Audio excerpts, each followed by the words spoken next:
the third cornerstone that we're going to talk about is simplicity. And so here at the farm, we live out the cornerstone of simplicity in a number of different ways, all of them relating back to the CST principle of care for creation.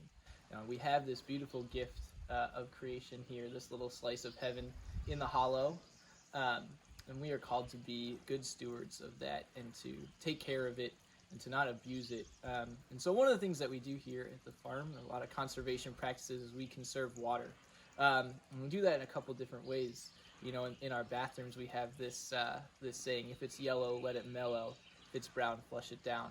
And that's just to limit the number of times that we're flushing water, the number of times that we're using the water pump to flush that water. Another thing that we do here is we limit ourselves to no more than 3 showers a week. So everybody that lives here on staff and everybody that comes here for a group week, takes no more than 3 showers a week. Sometimes, people don't take a shower at all in the week, and sometimes they just take one. So in our bucket showers, we just use 5 gallons of water, and that's one of these buckets right here, 5 gallons. And a lot of times after you are mostly done rinsing yourself off, after you've put some soap on and cleaned yourself up, you've got a lot of water left over, and that's something that we hear all the time with volunteers. Your normal indoor shower runs about 2.5 gallons per minute.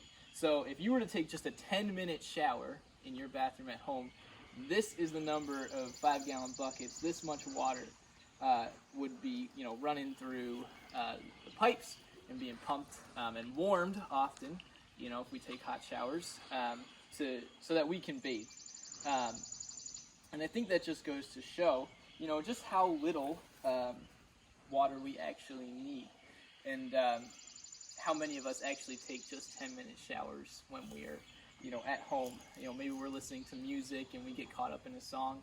Oftentimes our showers indoors take a lot longer than 10 minutes. So it's just a good chance to reflect on how much you actually need to consume, and, all the people that live in this world, that we share this world with, our sisters and brothers, a lot of them don't have that same access to running water. And so thinking about caring for this earth, but also caring for our sisters and brothers, to live simply is to live out the tenet of solidarity as well.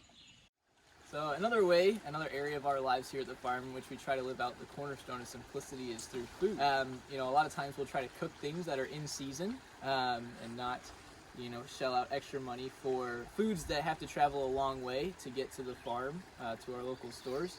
But another thing that's really important to us is food waste, and trying to limit food waste as much as we possibly can. So we try to live by, eating what we take, and not leaving food on our plate at the end of the meal. However, it happens to everybody. And there's also some food waste in the process, whether that's the skin of a fruit or a vegetable, or the core or whatever. And so right behind me, it's not garbage. This is our compost bins. And so all the food waste that we create, comes out here, and it gets turned around and moved to, throughout its process of decaying and decomposing, because all of those, food scraps, eggshells, orange peels are really nitrogen rich, and that's what plants love. And so eventually all of those, raw eggshells that were just cooked yesterday morning will be turned into a nice dark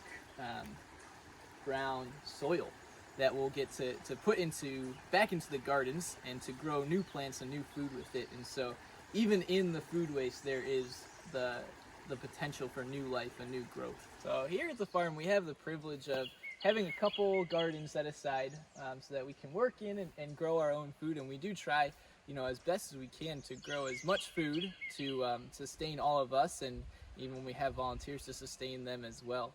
And there's a number of reasons why we do this. It is really great and healthy to work in the soil and work in the ground, and to know what it takes to make that tomato or to make that pepper.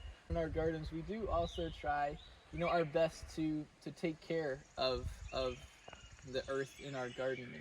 And plants take up a lot of the minerals and elements that are in the soil naturally, and so we try to practice some regenerative gardening, and using that compost that we saw earlier to build up the soil and increase the soil organic matter. So we're not just constantly taking from the ground and taking from the ground without giving back, but using that compost and a number of other practices to make sure that we are still caring for the earth and working with, Mother Nature to get the best out of the ground, and also to make sure that we are not abusing the privilege that we have to have this land to be able to garden and farm here.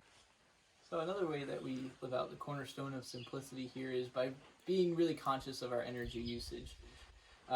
We live here in West Virginia and Appalachia, greater Appalachian region as a whole, but the state of West Virginia really is an extraction state. So coal, natural gas, all of those mediums to create power and electricity so that people all around the country can turn their lights on and run their water.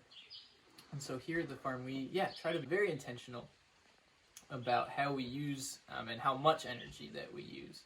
And so a lot of times it's just simple things like making sure you turn the lights off when you leave the room, or not letting the water continue to run while you brush your teeth, or maybe while you even get soap on your hands when you go to wash your hands. It's all really important because there is this huge consuming of energy and non-renewable resources, gas and coal, to create electricity so that we can all live very comfortably. But if we all just took a minute to recognize that yes, we do need electricity as human beings, but there are ways to limit our electricity usage, and also ways to create electricity through renewable resources as well. So we really try to pay close attention and to continue to challenge one another as we live here on the farm.